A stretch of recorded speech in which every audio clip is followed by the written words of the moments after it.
Everyone, कैसे हो आप सभी। आशा करता हूँ बढ़िया होंगे। और अब तो परीक्षा आ गई है नज़दीक, तो धीरे धीरे धड़कनें भी बढ़ रही हैं जो भी यूपी पेट की तैयारी कर रहे हैं। और साथ साथ में अगर टाइम मैनेज नहीं हो पा रहा है यूपी पेट का भी और यूपीएसआई का भी, तो इसके लिए मैंने एक डेडिकेटेड वीडियो बनाऊंगा जिससे मैं आप कैसे उस टारगेट को कंप्लीट करोगे और कैसे टाइम को मैनेज करोगे, इन सारी बातों का जिक्र होगा उसमें और बढ़िया से आप उसको समझ पाओगे। तो हिस्ट्री, मैंने इतिहास जो है हिस्ट्री पूरी कंप्लीट करा दी है, तो हिस्ट्री को कंप्लीट कर लेना है। अब सोचना नहीं है कि हिस्ट्री कितना बाकी है कितना नहीं बाकी है। मॉडर्न हिस्ट्री भी कंप्लीट कर दी है, एंशिएंट हिस्ट्री भी कंप्लीट करा दी है। तो अब आपको केवल और केवल रिवीजन करना है।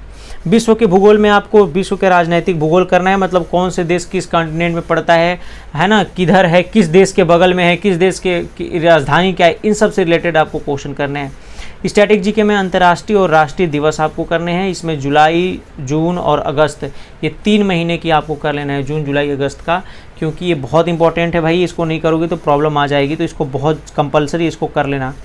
करंट अफेयर्स के लिए जुलाई करनी है 1 से लेकर के 15 तक, है ना, 15 जुलाई तक कर लेनी है और मात्र जुलाई तक ही करंट अफेयर्स करने हैं। अगस्त के करंट अफेयर्स नहीं आएंगे, ये कंफर्म बात है ना। तो जुलाई के बस 30 तारीख तक करेंगे, उसके बाद ख़त्म। तो करंट अफेयर्स का भी सिलेबस ख़त्म हो जाएगा कल तक। डीआई में ग्राफ व तालिका के 4 क्वेश्चन करने हैं। 4 क्वेश्चन करोगे तभी तो आपकी 20 क्वेश्चन उस समय सॉल्व करने की हैबिट बनी रहेगी।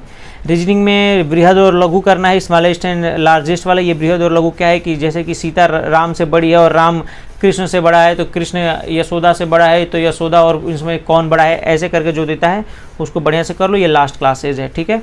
फिजिक्स में लाइट करना है आपको। लाइट एक ही चैप्टर है, उसको जा करके लूसेंट से कर लेना, कंप्लीट करके ख़त्म कर देना, चाहे RWA सर की बुक से भी आप ख़त्म कर सकते हो। केमिस्ट्री में धातुएं यानी एलिमेंट्स कर लेना है। एलिमेंट्स में यानी मेटल एंड नॉन मेटल है, तो आज मेटल करना है, कल नॉन मेटल दूंगा, कल नॉन मेटल कर लेना है। बायोलॉजी में सेल करना है, कोशिका आपको कर लेनी है, बढ़िया से इसको कर लेना, क्योंकि सेल से क्वेश्चन पूछते हैं, है ना, बढ़िया से जो भी खोज किए होंगे उनसे लेकर के बाकी सारी टॉपिक से क्वेश्चन पूछते हैं। हिंदी में एक पैसेज कर लेना और इंग्लिश में एक पैसेज, ये बुक से कर लेना। ये एक वीडियो क्लास देख लेना, मैंने पिछली वीडियो में बताया है कि कैसे किया करना है। हिंदी में श्रुति संभिन्नार्थक करने हैं, 3 मैं दूंगा, 3 पार्ट में दूंगा, उसका एक पार्ट कर लेना है। श्रुति संभिन्नार्थक मतलब समान वर्ड बोलने वाले, जैसे अच्छी अच्छी बोलते हैं ना, ये अलग अलग होते हैं, उनका नाम अलग अलग होता है, तो बोलने पे तो लगते हैं एक ही लेकिन अलग होते हैं, तो वो श्रुति संभिन्नार्थक होते हैं। और एक बात याद रखनी है, सबको एक बार रिवीजन कर लेना है। तो ये टारगेट है, आप एक बार इसको देख करके नोट डाउन करके सबको रिवीजन कर लेना। और हाँ, सबसे इम्पोर्टेंट टारगेट ये है आपका कि इस वीडियो को लाइक कर दीजिए और चैनल पर नए हो तो चैनल को सब्सक्राइब कर दीजिए, अभी सब्सक्राइब कर दीजिए। और नीचे जो भी प्रॉब्लम होती है नीचे कमेंट कीजिए। तब तक के लिए थैंक यू, जय हिंद।